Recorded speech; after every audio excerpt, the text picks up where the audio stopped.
the Business Squad's legal eagle, Ben Van Gelderen here, and I'm recording this on Memorial Day weekend, so hopefully you've all had a chance to relax, spend some time with your families, and keep in mind what this holiday is all about.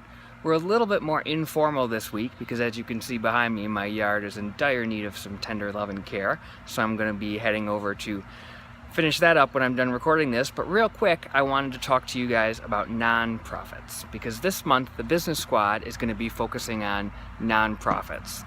Now wait a second, you might ask, why is the Business Squad helping a nonprofit? The answer is because nonprofits are businesses. They have a lot of the same issues, almost all of the same issues, not to mention extra tax requirements. They have to pay employees, they have to deal with labor laws. These new overtime regulations are going to hit a lot of nonprofits very, very hard.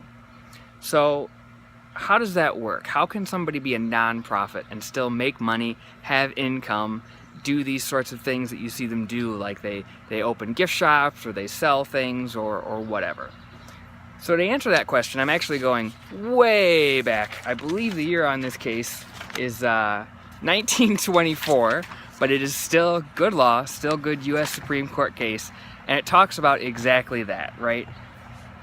So in 1924 in the Philippines, there was a group called Sagrada Orden de Preciadores de la... I'm sorry, I missed that. Anyways, it was a religious organization that had all these different properties. They would rent the properties and take in the income. They would do things like they sold some chocolates, they sold some wine, they had investments, they had all this stuff. And so it was actually in the Philippines government, which is part of the U.S., which is not something we'll get into, so let's just assume it's typical practice. They said, hey, you got to pay us taxes on those rentals, because that's not religious, that's not part of your purpose, and on those chocolates, and you got to pay tax on those investments. None of that's a charitable purpose. And it really centers on the 501c3 regulations, which say specifically that in order to get the exemption, you have to be operating exclusively for an exempt purpose. In this case, exclusively for a religious and charitable purpose.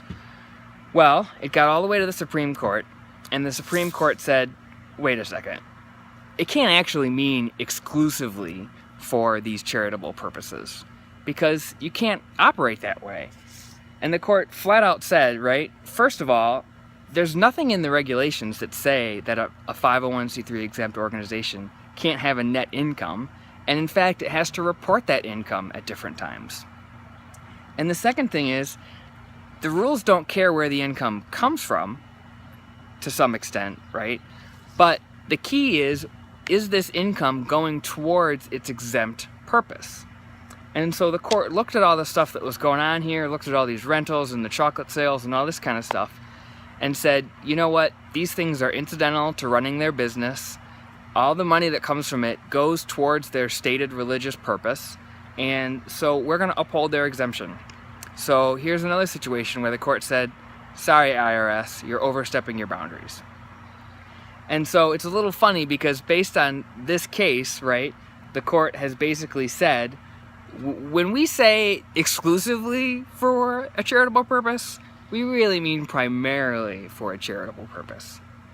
So that's kind of the background on how all these organizations bring in money, and it's very nuanced, and the IRS has a lot of different rules and standards and questions that they ask when they look at whether or not a corporation's income is going towards the right source and whether or not they're being too commercial or too much like a business. But if you're a nonprofit owner, you really need to remember that it's okay for you to bring in money.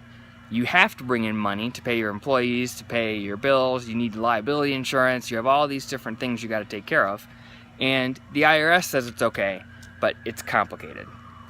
So I think that's a good starter to talk about nonprofits. Hopefully a lot of you will be watching this later on in the month. And again, I just want to remind you that it's Memorial Day weekend, so a little bit more informal than usual.